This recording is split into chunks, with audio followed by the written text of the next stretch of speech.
Praise the lord. Good morning. ఈరోజు దేవుని వాగ్దానము యెషయా గ్రంథము 58వ అధ్యాయము 8వ వచనము. స్వస్థత నీకు శీఘ్రముగా లభించును. ఆమెన్. ఈ మాటలు వింటున్న మీరు చాలా కాలము నుండి అనారోగ్యముతో, మానసిక, శారీరక, ఆత్మీయ బలహీనతలతో బాధపడుతూ దేవుని హస్తం కొరకై ఎదురు చూస్తున్నట్లయితే ఈ వాగ్దానము మీకోసమే. మన దేవుడు స్వస్థపరిచే దేవుడు. ఆయన పొందిన దెబ్బల చేత మనకు స్వస్థత ఉన్నది.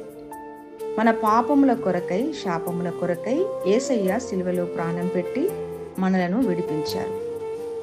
హిజ్కియా రాజు ప్రార్థన చేసినప్పుడు తన ప్రార్థనను దేవుడు విని 15 సంవత్సరములు ఆయుష్ పొడిగించిన దేవుడు.